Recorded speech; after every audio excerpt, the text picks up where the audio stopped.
The smoke rose first, long before the speeches, the flags, the jubilant crowds dancing in that August night of 1962, long before Jamaica became the first British colony in the Caribbean to cut the cord and claim its freedom.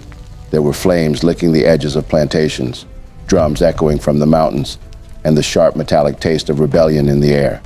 Jamaica's story began in fire, not ceremonial fire, but the kind that devours cane fields and sends overseers sprinting into the night with terror in their throats. Imagine it, a British overseer wakes in panic. The hillside is glowing red. Somewhere in the darkness, a conch shell blows, shrill, triumphant, defiant. That is the sound of maroon warriors on the hunt again, moving like shadows through the forest, a people who refuse to bow, refuse to break, refuse to die. Jamaica has always been wild, but not in the cheap, touristic sense of the word. It is wild in the way that sparks fly when steel hits stone, unyielding, unpredictable, and incandescent with memory. The island's past is not a straight timeline. It is a saga, a tangle of uprisings, betrayals, courage, cunning, and transformation. And at its heart sits one truth. Jamaica did not become free by accident. It fought ferociously for every inch of dignity. Before we journey into the chapter of this remarkable history, don't forget to support our works by only hitting the thumbs up button before you. Share video with friends and families to keep spreading our eye-opening Black narrative, and kindly subscribe to stay tuned into the channel if you're yet to.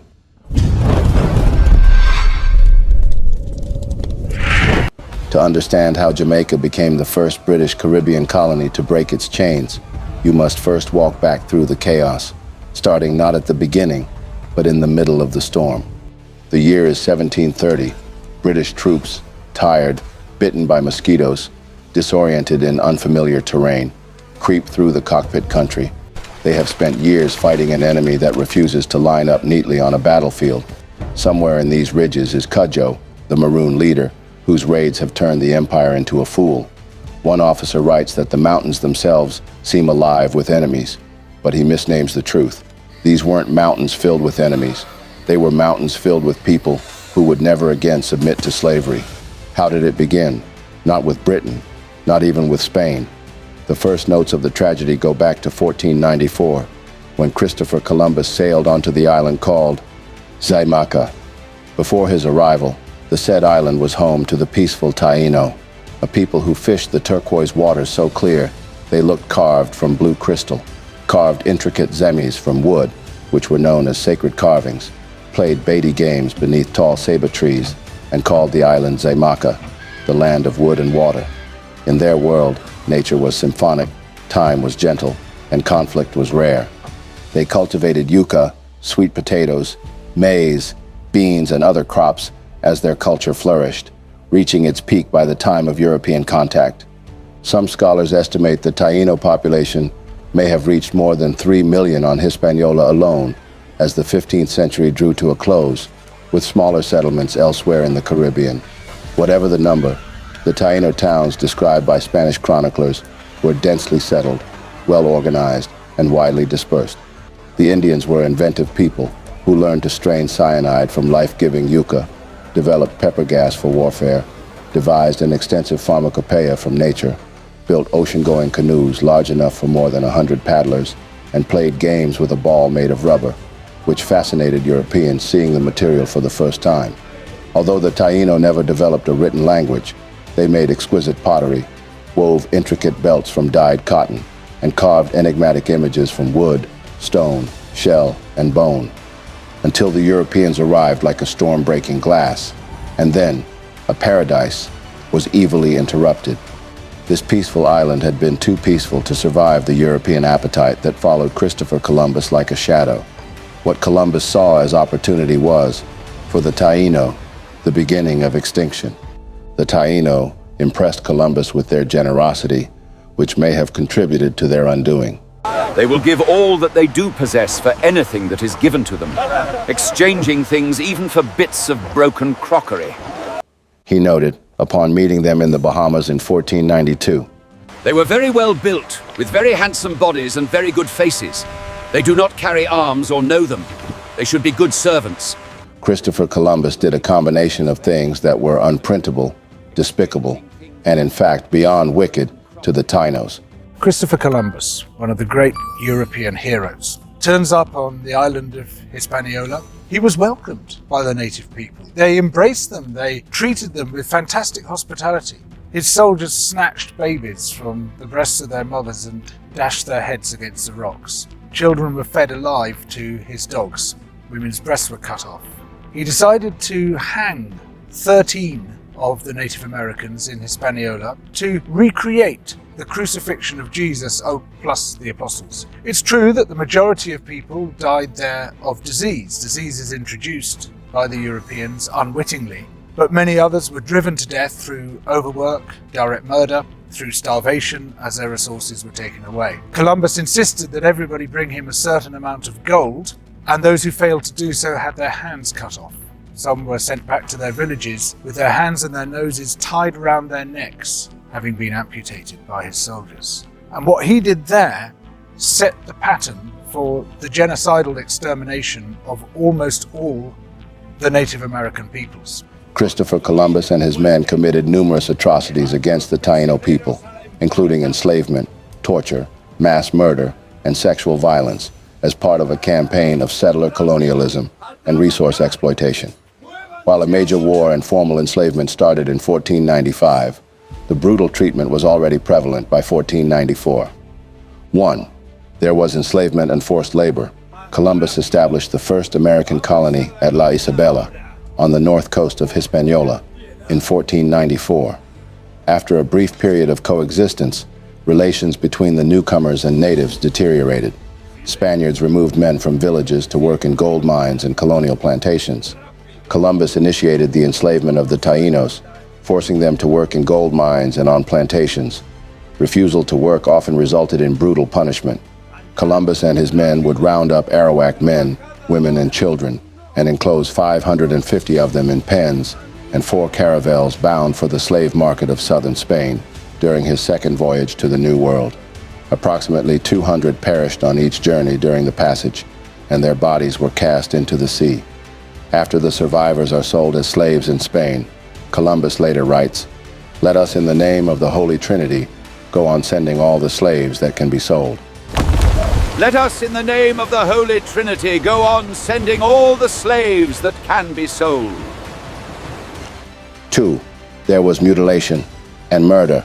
The Spaniards, under the lead of Columbus, engaged in mass murder and torture.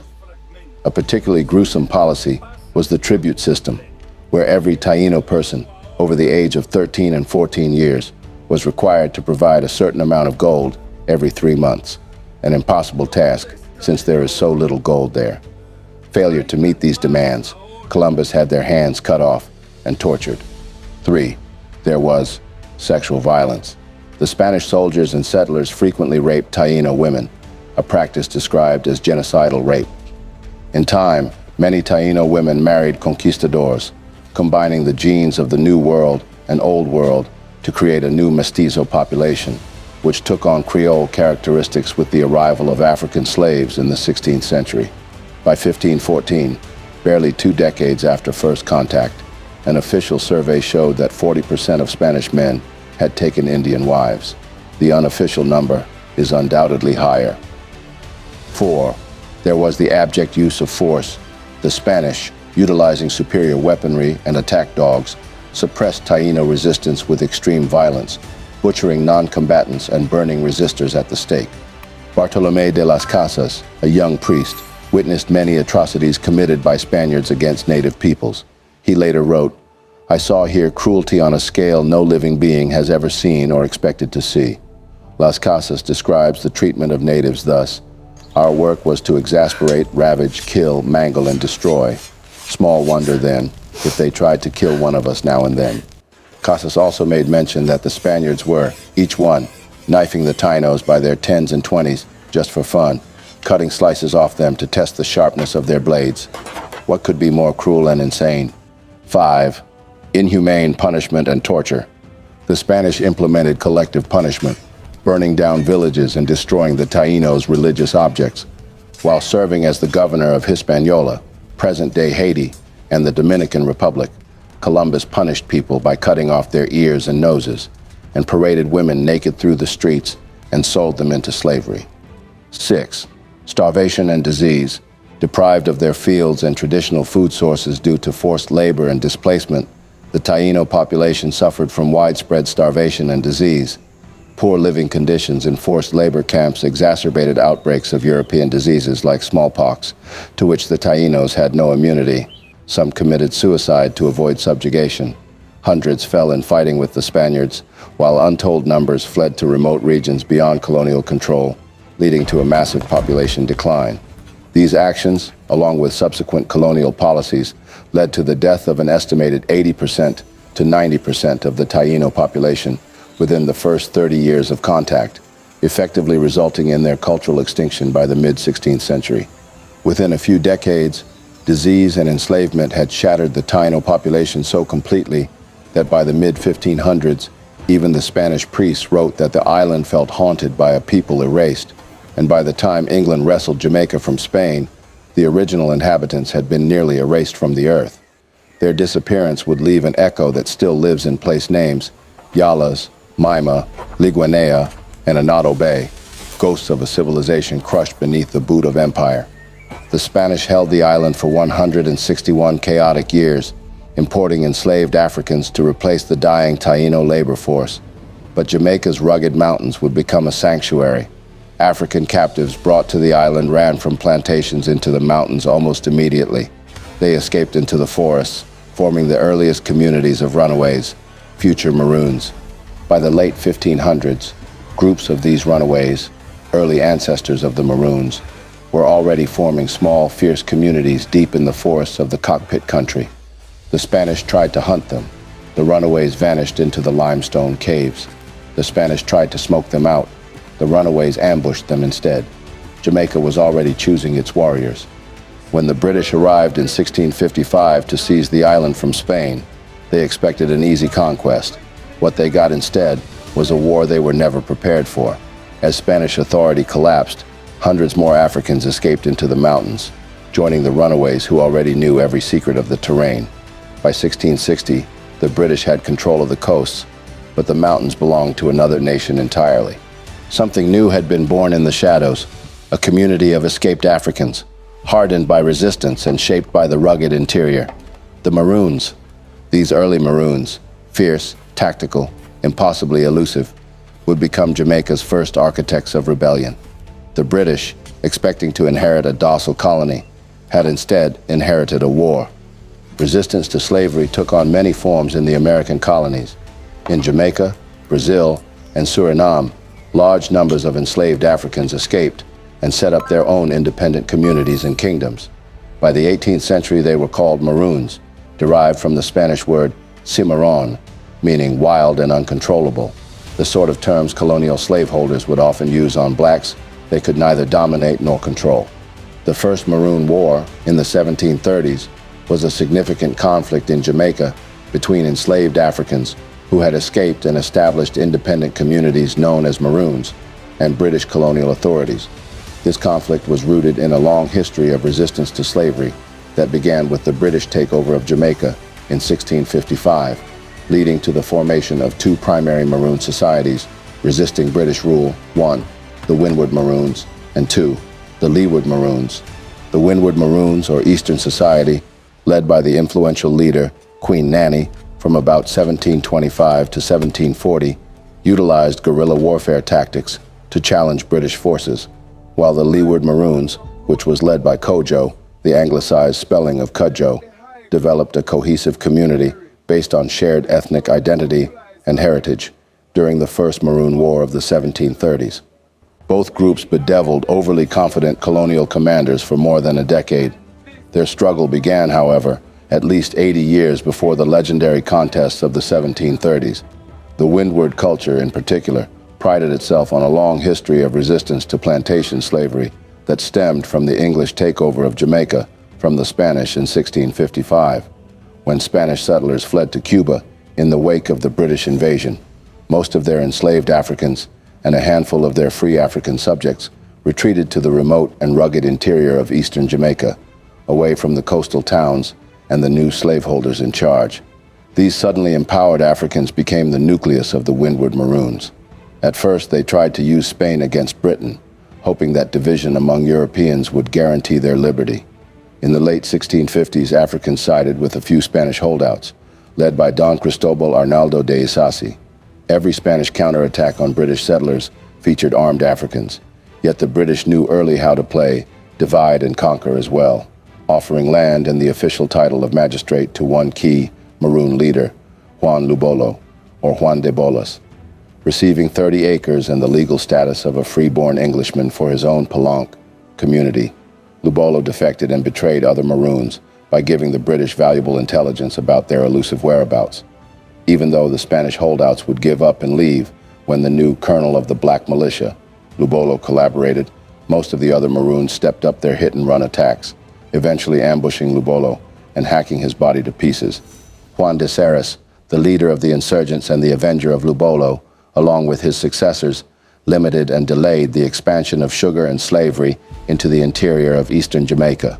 Soon, however, the plantocracy was fighting a two-front war, as slave revolts on newly cleared English plantations just south of Montego Bay and Falmouth escalated into a mass escape around 1690 to the inland cockpit country, the genesis of the Leeward Maroons.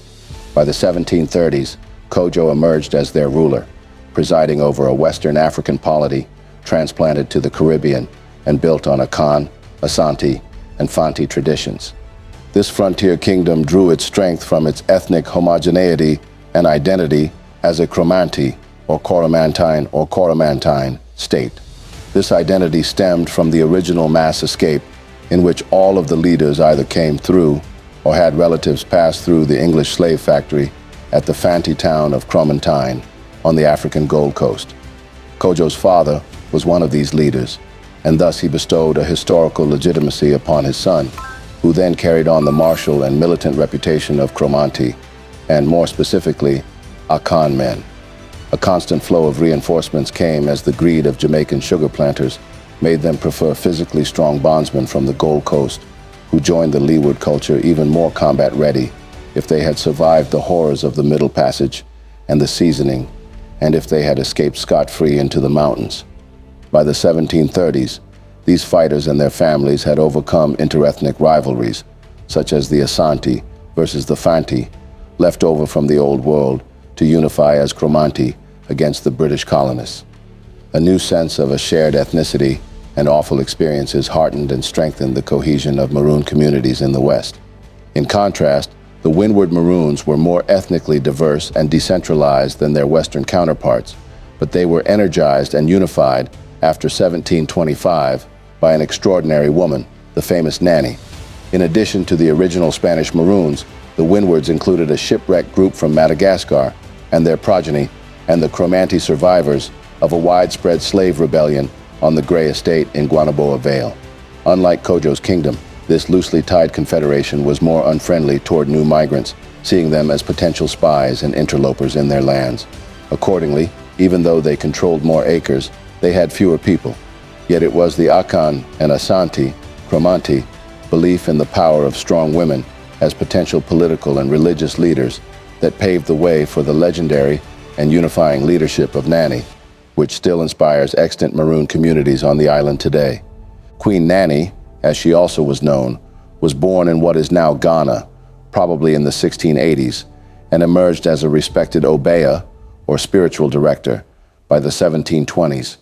Imploring the help of ancestors, gods, and goddesses from all three camps of the Windwards, she became the Windwards' chief military strategist in the 1730s and reportedly trained her armies in the use of abeng, or cow horns, which signaled movements and feints over the valleys and hills of the east. Her armies lost once only. In 1734, British Captain Stoddart used new portable artillery to destroy Nanny Town, a fortified village at the top of a steep mountain, accessible only by one person at a time, along a very constricted winding trail that exposed climbers to snipers. The Windward Maroons regrouped a few miles away and then established New Nanny Town, or what became known as Moortown, which still exists.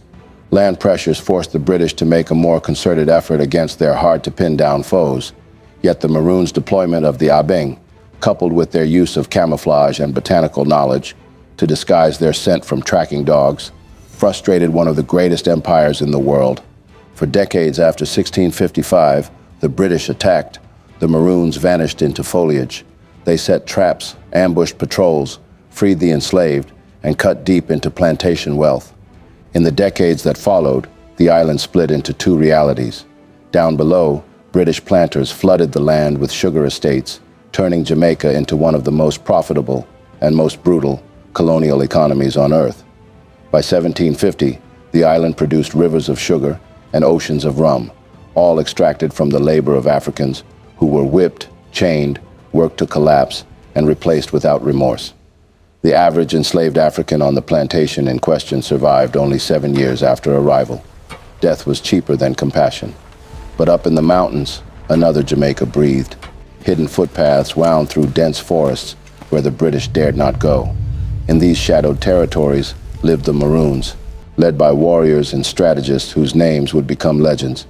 Men like Cudjoe and women like Nanny, whose enemies said she could read the forest like scripture and turn leaves into camouflage so flawless that soldiers stepped past her without seeing her eyes watching them from 2 inches away.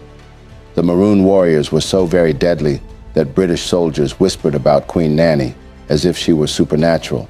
Some claimed she caught bullets in her hand. Others insisted that she made herself invisible. One thing was certain, her strategies were years ahead of the Empire trying to crush her. By the early 1700s, the battles between the Maroons and the British had grown into a full-scale guerrilla war. British regiments marched into the hills in tightly formed lines. The Maroons broke those lines like twigs. Muskets cracked, ambushes erupted. Entire squads disappeared into ravines from which only echoes of dying white soldiers returned. The war dragged on, 1710, 1720, 1730. Each year, the British threw more soldiers, more money, more frustration at the problem.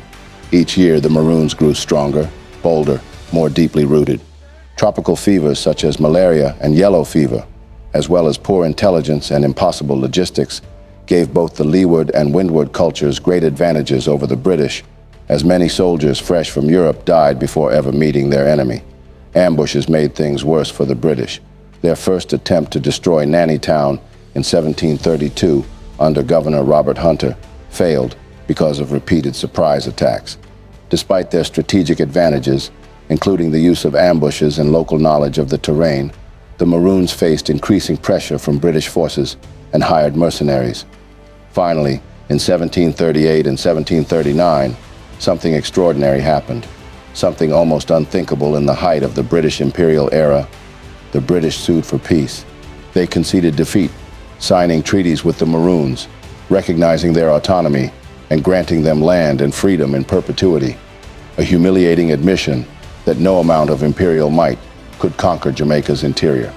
For the first time in Atlantic colonial history, a major European empire formally acknowledged the sovereignty of formerly enslaved Africans who had fought their way to independence. Outside help had forced the Maroons to the bargaining table, though. Throughout 1738 and 1739, the British would hire Mosquito Indian mercenaries from coastal Central America, fierce fighters who were less prone to the malaria and yellow fever that so plagued European soldiers not used to the tropics.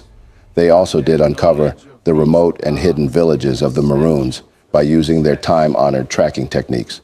About the same time, the British invited Spanish chasseurs, bounty hunters, from Cuba, and their crack bloodhounds trained in finding runaway slaves.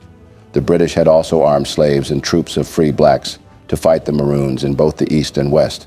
However, the Maroons had fought on, resiliently, not hiring nor needing any extra forces but themselves, despite the casualties they did suffer at some point.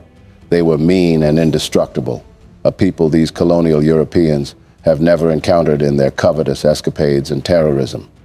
The British strategy of arming slaves and free blacks poisoned any possible united African front against slavery. Maroons in both the West and the East now felt no obligation to help the enslaved, closing their communities to any new fugitives. By the 1750s, to stave off land-hungry planters, both the leeward and windward Maroons eagerly became paid slave catchers, providing the isolated kingdoms with much-needed revenues. This role preserved British rule at key junctures, including Tacky's Rebellion of 1760, Jamaica's largest slave rebellion on the eve of emancipation in 1832, and the largest uprising of peasants after emancipation in 1865. Maroon help was the only thing that saved the day for the outnumbered British in Jamaica.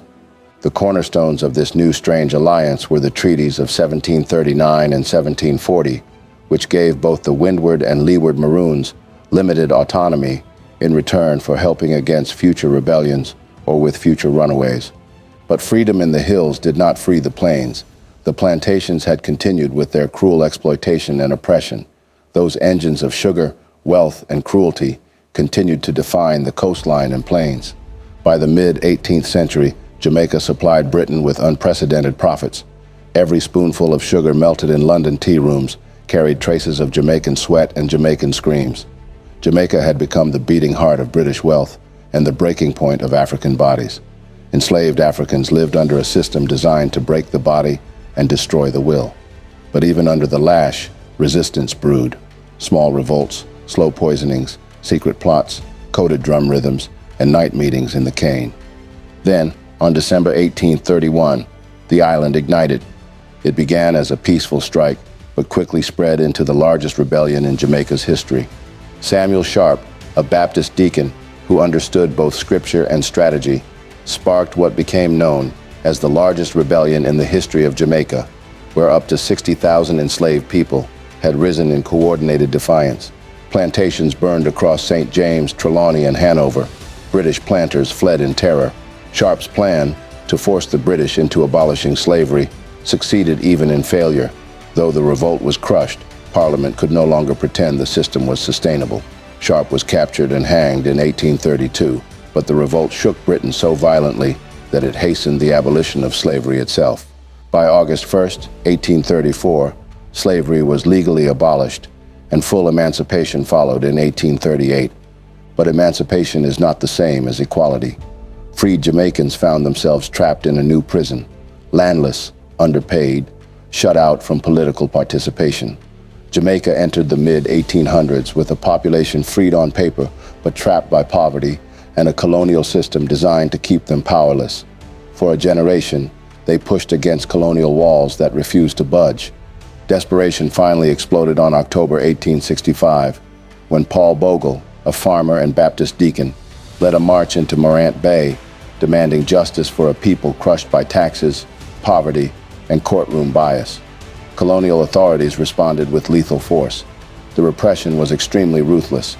Executions, burnings, reprisals so extreme that they shocked even politicians in London. But repression cannot kill memory. Morant Bay became a wound that would not heal, a warning, a prophecy, and eventually a catalyst.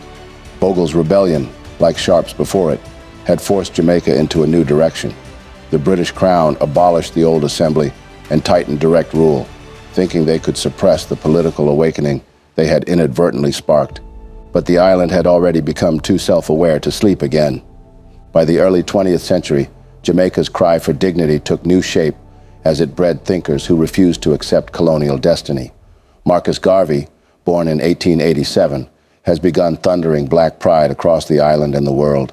He electrified Jamaican consciousness by 1910s and 1920s, urging black people to reclaim pride, identity, and destiny. His message cracked open the psychological chains of the empire. A new generation rose: thinkers, laborers, activists, leaders who believed that Jamaica could govern itself. The 1930s labor strikes shook the colonial order even further, compelling reforms that opened the pathway to political participation. From these upheavals emerged two towering figures, Norman Manley and Alexander Bustamante, cousins whose visions would reshape the nation. They pushed for universal adult suffrage in 1944, gained internal self-government in 1959, and prepared the ground for the ultimate strike against the empire. The fever of independence built steadily through the early 1960s, humming beneath every conversation, every rally, every radio broadcast. Jamaicans knew the chains were already broken. They simply waited for the key to fall. Then came the night. On that night of August 5th, leading into dawn, on August 6th, 1962, Kingston pulsed with electricity. Tens of thousands gathered as the Union Jack slipped down the pole for the last time. And then, at exactly midnight, as the Jamaican flag rose, The crowd's roar swallowed the city. Fireworks clawed at the sky. Drums throbbed like ancestral hearts awakening. The mountains, those same mountains that once sheltered maroon fighters, seemed to breathe. An island carved by conquest, rebellion, blood, and unyielding will had declared itself free. Not granted freedom, not gifted freedom, but earned freedom through centuries of defiance. Jamaica's history is not a calm river. It is a wildfire, sometimes controlled, often unpredictable, always alive. From the first maroon strongholds in the 1600s to the independence celebrations of 1962, it is a story stitched together by people who refused to surrender their humanity, even when the empire demanded it. Jamaica's story is not merely a history, it is a declaration, a reminder that even on the smallest patch of earth, a people armed with memory, courage, and unbreakable spirit can shake empires, rewrite destiny, and rise unchained. From the bushfires of the Maroons to the bright dawn of independence, Jamaica stands as living proof that freedom is never given. It is seized again and again by those who refuse to bow. In closing, Jamaica had done what many believed impossible. It became the first British Caribbean colony to win independence. More than just an island, Jamaica is a saga of survival, a blueprint for resistance, a testament to the unstoppable force of a people who refuse to be erased. From maroon bullets in the forest, to plantation uprisings, to global black consciousness, to raising its own flag, Jamaica's history is not just wild, it is majestic, volcanic, mythic, and unforgettable. Although the world sees Jamaica's culture today, reggae, sport, food, swagger, but behind it stands a legacy carved out of war, courage, and unshakable pride. The island that began with fire in the hills ended with fireworks in the sky, and its story, wild and unbroken, continues to burn, bright as ever. That brings us to the end of yet another video segment. Don't forget to support our works by hitting the thumbs up button in front of you. Share video with friends and families to keep spreading our eye-opening Black narrative, and kindly subscribe to stay tuned in to the channel for steady updates if you're yet to. Thank you for watching, and see you in the next one.